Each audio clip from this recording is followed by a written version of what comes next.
Hello दोस्तों, स्वागत है आप सभी का इस प्यारे से channel study Guru with Pintu sir में। तो दोस्तों, ये त्रिभुज का तीसरा वीडियो है। अभी तक हम लोग त्रिभुज के बेसिक कॉन्सेप्ट को सीखा। इसके बाद त्रिभुज के 6.1 जो एक्सरसाइज था उसको हम लोग सॉल्व किए। इसके बाद दोस्तों आज हम लोग एक्सरसाइज 6.2 का जो कॉन्सेप्ट है उसको सीखेंगे। ठीक है, तो इसमें एक प्रमेय है दोस्तों 6.1। इस प्रश्नावली में तो दो प्रमेय हैं, एक 6.1 और एक 6.2। तो दोस्तों ये 6.1 और 2 एक दूसरे के अपोजिट हैं। ठीक है, तो सबसे पहले हम 6.1 को सिद्ध करते हैं कि 6.1 प्रमेय में क्या है, क्या लाना है, कैसे आएगा। ये सारा चीज़ आप बस इस वीडियो में सीखने वाले हो। बस इस वीडियो के अंत तक बने रहो दोस्तों। मैं आपको ये गारंटी लूँगा कि ये प्रमेय आज के बाद आप भूलोगे नहीं।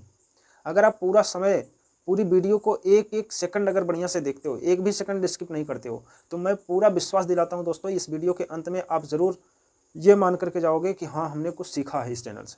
तो दोस्तों अभी नहीं, आप इस वीडियो को देखिए और ये कॉन्सेप्ट अगर आपको समझ में आएगा तो ही आप वीडियो को लाइक करना, चैनल को सब्सक्राइब करना अगर सब्सक्राइब नहीं किए हो तो। ठीक है, अगर ना समझ में आए तो बिल्कुल मत करना। चलिए हम स्टार्ट करते हैं इस लेक्चर को। सबसे पहले तो हम आपको बताएंगे प्रमेय 6.1 क्या कहता है। ठीक है, इसके बाद हम इसको सिद्ध करके दिखाएंगे कि किस तरह से ये सिद्ध होता है। तो दोस्तों मैं आपको बता दूं तो ये बहुत ही इंपॉर्टेंट टॉपिक है, बहुत ही इंपॉर्टेंट डेरिवेशन है, क्योंकि कई बार ये बोर्ड एग्जाम में प्रमेय 6.1 ही सिद्ध करने को दे देता है। तो आप अगर इस प्रमेय को नहीं सीखोगे, नहीं समझोगे, तो आप सोचोगे किस तरह से बोर्ड एग्जाम में लिखोगे। तो सबसे पहले तो ये इसलिए इंपॉर्टेंट है कि ये एग्जाम में भी आता है, और दूसरी बात तो ये है कि इससे संबंधित सवाल बनते हैं, इससे ही संबंधित पूरे एक्सरसाइज के सवाल हैं 6.2 के। तो दोस्तों दोनों बात बहुत इंपॉर्टेंट है। अगर सवाल भी लगाना है तो भी इस प्रमेय को सीखना होगा, और अगर प्रमेय भी सिद्ध करना है तो सीखना ही है। तो चलिए हम बिना समय गंवाए स्टार्ट करते हैं लेक्चर को। तो दोस्तों देखिए, प्रमेय 6.1 क्या कह रहा है, यदि किसी त्रिभुज की एक भुजा के समांतर अन्य दो भुजाओं को भिन्न भिन्न बिंदुओं पर प्रतिच्छेद करने के लिए एक रेखा खींची जाए तो ये अन्य दो भुजाएं एक ही अनुपात में विभाजित होती है। इसका कहने का मतलब क्या है दोस्तों, जैसे एक त्रिभुज है, अगर एक त्रिभुज के किसी एक भुजा के समांतर, जैसे हमने यहाँ पर BC के समांतर एक भुजा DE खींच दिया, तो अब इसका कहने का मतलब है कि यदि मान लेते हैं, यदि DE समांतर है किसके, BC के, तो AD बटे DB बराबर AE बटे EC ये होता है। इस पूरे प्रमेय का कहने का मतलब ये है, अगर किसी एक भुजा के समांतर एक दूसरी भुजा इस प्रकार खींची जाए कि वो अन्य दो भुजाओं को अलग अलग दो बिंदुओं पर प्रतिच्छेद करे। देख रहे हो, मतलब इस भुजा के समांतर ये खींचा गया, तो ये बचा हुआ दो भुजा ये है, इस भुजा को देखो D और A बिंदु पर काट रही है, मतलब प्रतिच्छेद कर रही है। तो सबसे पहले हम आपको कुछ कॉन्सेप्ट सिखाना चाहते हैं जो इस प्रमेय में शामिल है। तो सबसे पहले बेसिक कॉन्सेप्ट को सीखते हैं दोस्तों। ठीक है, रफली हम यहाँ पर बेसिक कॉन्सेप्ट को सीख लेते हैं। बेसिक कॉन्सेप्ट क्या है, सबसे पहले तो हम आपको सिखाएंगे, मान लेते हैं एक समकोण त्रिभुज है। ठीक, एक समकोण त्रिभुज है। समकोण त्रिभुज क्या होता है, जिनके एक कोण 90 अंश के। मान लेते हैं ये त्रिभुज है AB और C। दोस्तों अब यहाँ पर बताइए, ये क्या है, ये आधार है, ये क्या है, ये लंब है, ये तो सभी लोग जान रहे होंगे। और 90 अंश के सामने की भुजा क्या होती है, ये क्या है, कर्ण है। ठीक है, तो अच्छा ये बताइए समकोण त्रिभुज का क्षेत्रफल क्या होता है। यहाँ पर मैं लिख देता हूँ ABC का क्षेत्रफल, ये नोट करके लिख लेना। ठीक है, समकोण त्रिभुज का क्षेत्रफल क्या होता है, 1/2 आधार गुणे ऊंचाई होता है। ऊंचाई यहाँ पर क्या है, लंब है, तो यहाँ पर लिख देता हूँ लंबवत ऊंचाई, लंबवत ऊंचाई। ठीक, आई होप आपको समझ में आ गया होगा। चलिए, ये तो रहा एक समकोण त्रिभुज का क्षेत्रफल। ये क्या है, समकोण त्रिभुज का क्षेत्रफल। अब यहाँ पर अगले कॉन्सेप्ट में देखिए, अगर त्रिभुज कुछ इस प्रकार से हो, त्रिभुज कुछ इस प्रकार से हो, मान लीजिए A, ये है त्रिभुज। ठीक, इसको थोड़ा सा और तिरछा कर देते हैं ताकि आप स्पष्टता समझ सको। ये है त्रिभुज, इस त्रिभुज का नामकरण कर दो PQR मान लेते हैं। अब दोस्तों इसमें लंबाई आप बता सकते हैं, लंबाई कौन है, नहीं, तो हम सबसे पहले इस त्रिभुज को एक त्रिभुज की एक लंबाई ज्ञात करेंगे। लंबाई को ज्ञात करने के लिए क्या करेंगे, हम आधार को थोड़ा सा आगे बढ़ाएंगे। आधार को आगे बढ़ा दिए, इसके बाद यहाँ से एक लंब खींच दिए। अब ये बढ़ी हुई भुजा को यहाँ पर मान लेते हैं ये S है। अब इसका आधार तो यही रहेगा, लेकिन इसकी लंबाई तो मिल गई, ये लंबाई हो गई ना। तो अब यहाँ पर इस त्रिभुज PQR का क्षेत्रफल, यही त्रिभुज लेंगे, यही वाला त्रिभुज पी क्यू आर का क्षेत्रफल बराबर क्या मिलेगा, 1/2 आधार, आधार क्या है क्यू आर, आधार क्यू आर गुणे ऊंचाई पी एस, ये इसका हो जाएगा क्षेत्रफल। समझ रहे हो। अभी इसका प्रयोग है दोस्तों, ध्यान देना, ये बढ़िया से समझ लेना, क्योंकि इन सभी को इसी में शामिल किया गया है, इसलिए मैं इन्हीं में से निकाल करके कॉन्सेप्ट को पहले आपको अलग से समझा दे रहा हूं, ताकि आप यहाँ पर बहुत ही आसानी से समझ सको। ठीक है। अब इसके बाद इसमें एक कॉन्सेप्ट और शामिल हुआ है दोस्तों, ये दोनों कॉन्सेप्ट समझ में आए। समकोण त्रिभुज रहेगा तो उसका आधार गुणे लंबवत ऊंचाई बोले तो लंब, और अगर इस तरह का त्रिभुज होगा तो पहले हम इसके ऊंचाई ज्ञात करेंगे, लंबवत ऊंचाई ज्ञात करेंगे। लंबवत ऊंचाई ज्ञात करने के लिए आधार को थोड़ा सा आगे बढ़ाएंगे, आगे बढ़ाए तो ये हमारी लंबवत ऊंचाई मिल गई, तो हमारा आधार क्या होगा, यही होगा क्यू आर, और लंबवत ऊंचाई क्या होगा पी एस होगा। ठीक है।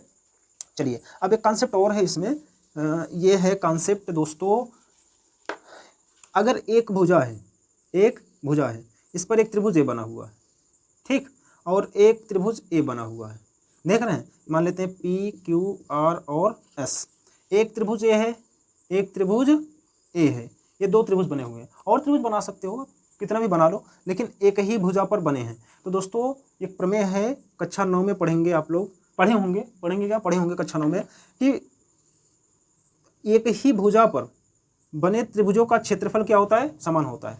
यहाँ पर लिख लेना, नोट पॉइंट करके लिख लेना, एक ही भुजा पर बने त्रिभुजों का क्षेत्रफल समान होता है। दोस्तों यहाँ पर दो त्रिभुज हैं, और त्रिभुज भी हो सकते हैं, जितना त्रिभुज बनेंगे सभी के क्षेत्रफल क्या होंगे, बराबर होंगे। ठीक है। अर्थात हम दो त्रिभुज ले रहे हैं, एक त्रिभुज पी एस क्यू या पी क्यू एस, त्रिभुज पी क्यू एस का क्षेत्रफल बराबर त्रिभुज पी क्यू आर का क्षेत्रफल, त्रिभुज पी क्यू आर का क्षेत्रफल। ठीक है दोस्तों, समझ गए। अब इसी कॉन्सेप्ट को इसमें शामिल किस तरह से किया गया, अब देखो, जब हम इसको डेरिवेट करने लगेंगे तो आपको फिर से समझाएंगे। चलिए अब हम चलते हैं इस प्रमेय के उपपत्ति की तरफ, उपपत्ति बोले तो डेरिवेशन की तरफ। ठीक है। चलिए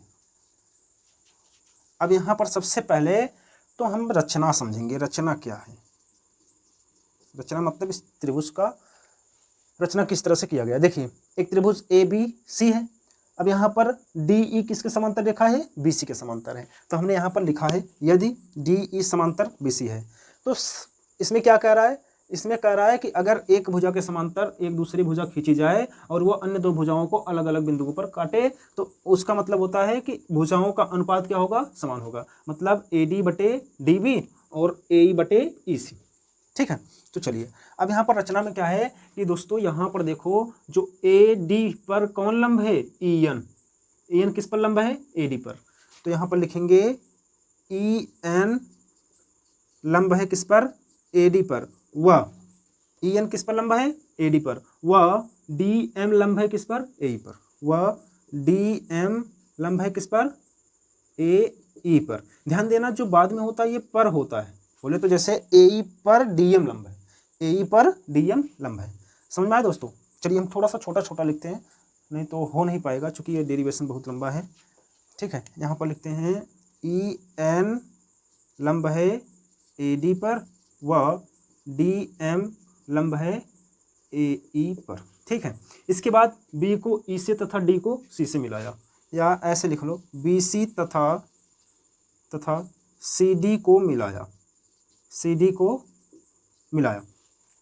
अब इसके बाद दोस्तों ध्यान से समझते चलना, हर एक स्टेप को विधिवत ढंग से समझते चलना, क्योंकि ये बहुत ही क्रिटिकल डेरिवेशन है। ठीक है। ये हर बच्चों को समझ में नहीं आता, ऑफलाइन जब पढ़ाते हैं ना तो बच्चे समझ लो कि बिल्कुल आवाज़ नहीं करते, एक मक्खियाँ भी भिनभिनाती नहीं है, क्योंकि ये क्रिटिकल सवाल है। ठीक है। ये क्रिटिकल डेरिवेशन है, इसको विधिवत ढंग से समझो। ना समझ में आए तो वीडियो को दोबारा देखना।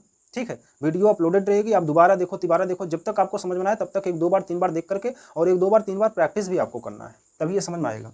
ठीक है। अब यहाँ पर लेते हैं त्रिभुज ए डी ई, कौन सा त्रिभुज ले रहे हैं, ये वाला ए डी और ई, ये त्रिभुज ले रहे हैं। ठीक है। यहाँ पर लेंगे त्रिभुज ए डी ई का क्षेत्रफल,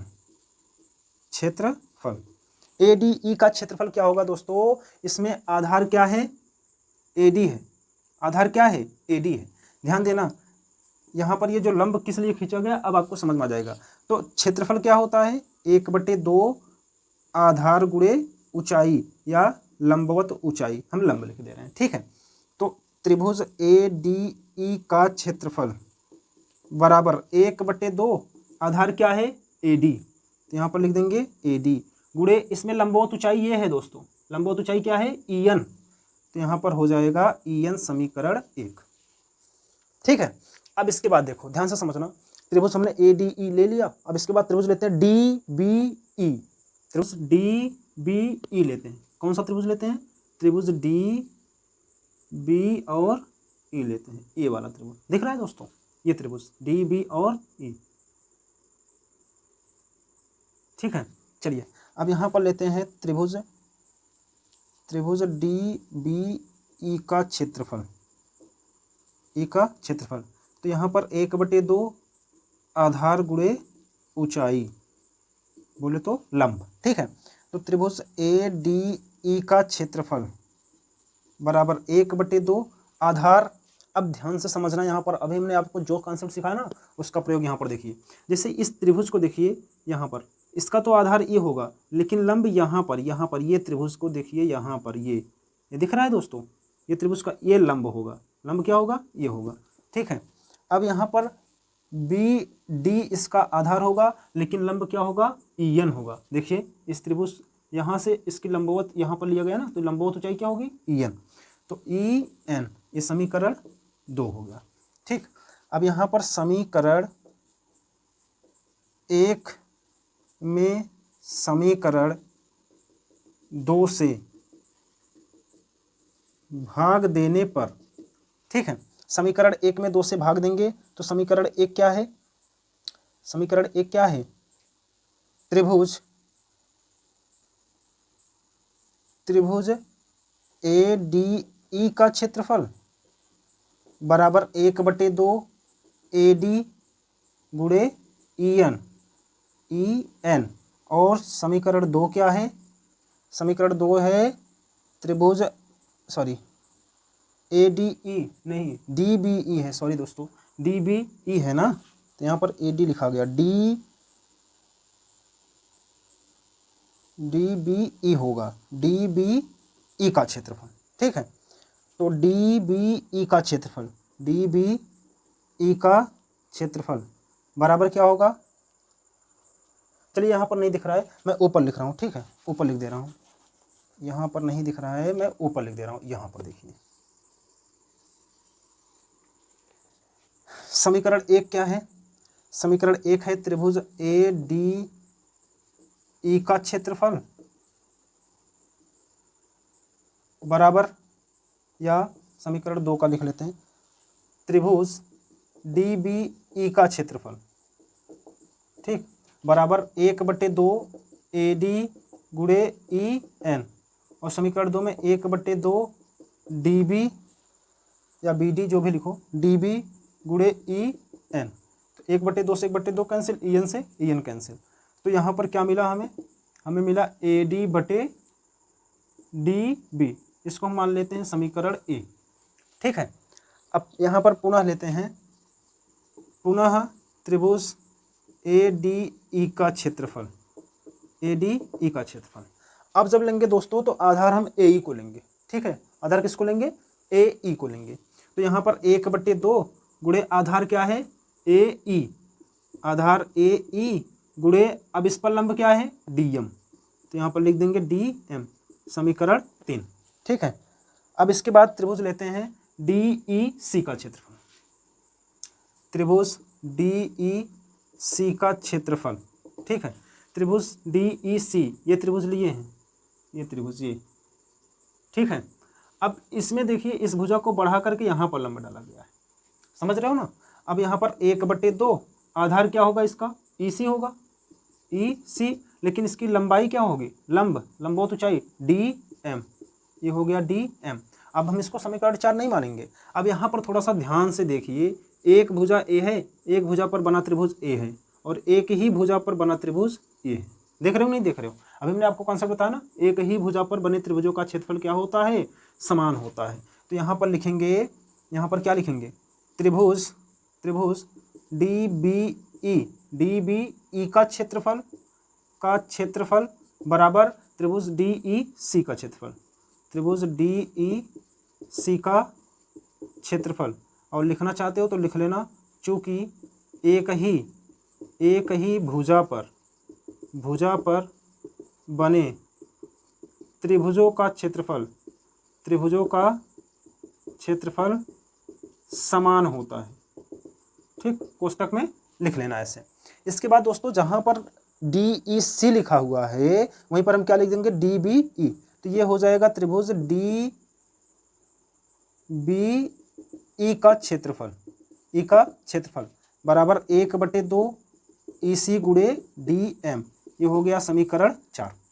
अब यहाँ पर समीकरण 3 में 4 से भाग देने पर, ठीक है, जब समीकरण 3 में 4 से भाग देंगे तो समीकरण 3 क्या है, समीकरण 3 यहाँ पर है, त्रिभुज ADE का क्षेत्रफल और बटे समीकरण 4 क्या है, त्रिभुज DBE का क्षेत्रफल बराबर समीकरण 3 का राइट हैंड 1/2 गुणे AE गुणे DM और समीकरण 4 का राइट हैंड 1/2 गुणे EC गुणे DM। तो यहाँ 1/2 से 1/2 कैंसिल, DM से DM कैंसिल। अब बचा क्या, AE/EC, इसको हम मान लेंगे समीकरण B। तो दोस्तों अब ध्यान दीजिए समीकरण A व समीकरण B को। यहाँ पर देखिए त्रिभुज ADE का क्षेत्रफल बटे DBE का क्षेत्रफल, और समीकरण B में भी देखिए ADE का क्षेत्रफल बटे DBE का क्षेत्रफल। ये लेफ्ट हैंड साइड बराबर हैं तो राइट हैंड साइड बराबर होंगे कि नहीं होंगे। यहाँ पर लिख लेना समीकरण A व B से स्पष्ट है कि क्या स्पष्ट है, AD बटे DB और बराबर किसके है, AE बटे EC के, और यही हमें लाना था। AD बटे DB बराबर AE बटे EC। देखिए AD बटे DB बराबर AE बटे EC, ये हो गया प्रूफ। यहाँ पर लिख लेना हेंस प्रूफ। ठीक है, आई होप दोस्तों आप समझ गए होंगे। तो अब आपको कैसा लगा ये वीडियो, अगर आप समझ गए हो तो प्लीज़ चैनल को सब्सक्राइब कर लो, और वीडियो को अभी तक लाइक नहीं किया हो तो लाइक कर दो, और इस वीडियो को अपने दोस्तों तक ज़रूर पहुँचाओ। ठीक है दोस्तों, अगर आपको स्क्रीनशॉट लेना है तो ले लीजिए। ठीक है, अब मिलते हैं नेक्स्ट वीडियो में इसके पार्ट सेकंड को लेकर के, बोले तो प्रमेय 6.2 को लेकर के। ठीक है, जो कि इसका अपोजिट होता है। अब हम इस प्रमेय को अगले वीडियो में सिद्ध करेंगे, क्योंकि वीडियो बहुत लंबी हो रही है। आई होप आप लोग समझ गए होंगे। तो चलिए अब मिलते हैं नेक्स्ट वीडियो में, तब तक आप पढ़ाई लिखाई करते रहिए, मस्त रहिए। ठीक है, जय हिंद, जय भारत।